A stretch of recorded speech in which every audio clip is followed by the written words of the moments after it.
I had a joke that I would love to tell, but I'm not going to waste time telling a joke on Dale. But if you'd like to hear a good joke on Dale, I'll tell you later. What a privilege to be here today. We have only so many events where we have the opportunity to stand in front of people and share our hearts and share with you why we are running. And so I will cut to the chase and give you an idea of what the process we went through and what my motivation is for running for the United States Senate. It's not something that I've had a burn in my belly or thought about and dwelt on in my life, because I know what kind of commitment, I know what kind of sacrifice it is to your family to mount this kind of campaign. Sandy and I were approached a year and a half ago in July by a group of gentlemen asking us to consider running for the U.S. Senate. So we spent over a year in thought and prayer and conversation with our families about the possibility and whether or not seeking a clear indication of whether we felt we were called in that direction. A number of things fell into place, but as I pondered it and considered it, my family has a long history of military service going back to my great-great-great-grandfather who came to the United States with General Lafayette to fight in the Revolutionary War. My granddad fought in World War I. My dad fought in World War II. My brother fought in Vietnam. I served in the National Guard.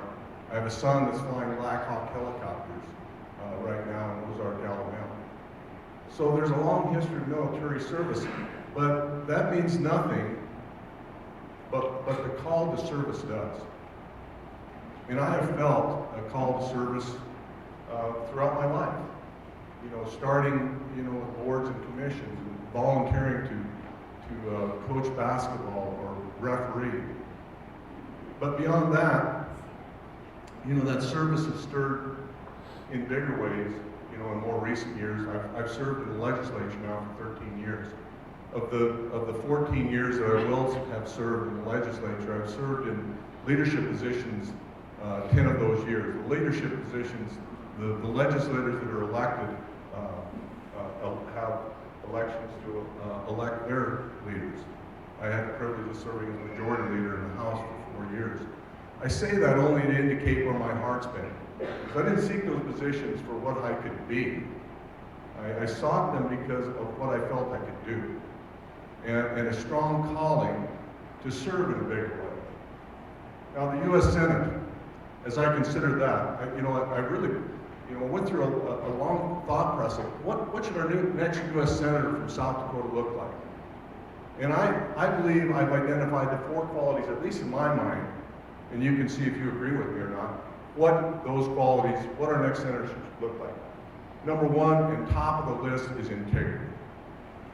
My most valuable asset as a leader in this state and in the legislature has been the trust factor of people being able to communicate with me, and when I talk to them, they know with absolute certainty that I'm not disguising the truth, that I'm palms up, that I mean what I say, and it's true. Once you've lost that asset, you've lost your effectiveness as a leader or a representative of the state. Number 2, conservative values. And this is also extremely important, and we throw that word around about conservative values, but the fact of the matter is, ladies and gentlemen, this country was founded on conservative principles. And the most bedrock, fundamental underpinnings in our society and what made our country great is the understanding that our rights are not given to us by government. We are born with them, they're given to us by God. That's right. And I don't care if you're an atheist or a Baptist. You should wrap your arms around that principle, because that's what separates the United States from any other country on the planet, is that basic principle. Third of all, backbone. Our next U.S. Senator absolutely has to have strong convictions, but more important, the backbone and the fortitude to stand strong by those convictions.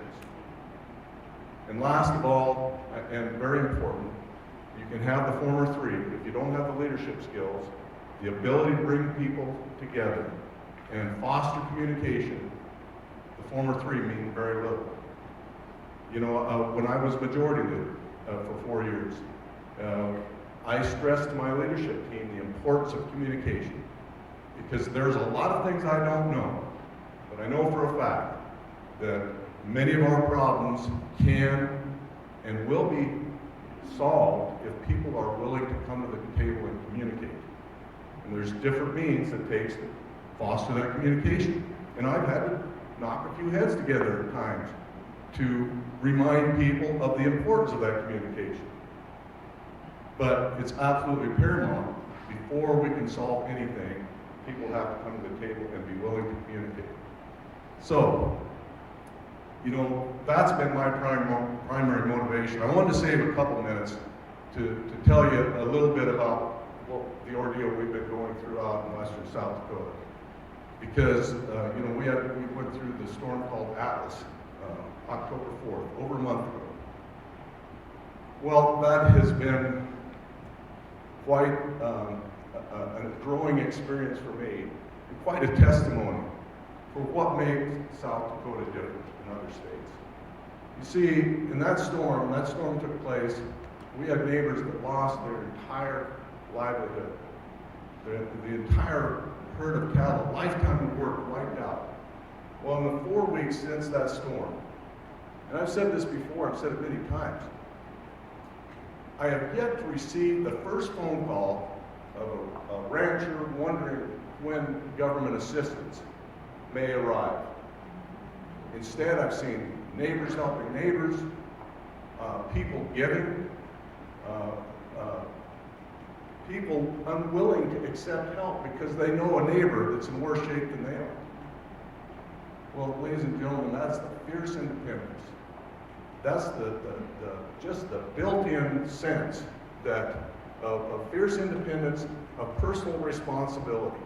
The keen understanding that we have great rights, great freedoms, great liberties in this country, but the counterbalance to that is, with great liberty and freedoms come great responsibility.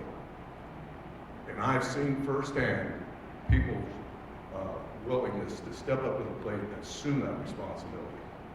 That is woven into the fabric of the people of South Dakota, and we owe it to ourselves to elect a senator that represents those same values. That's why I'm running for the United States Senate. Thank you.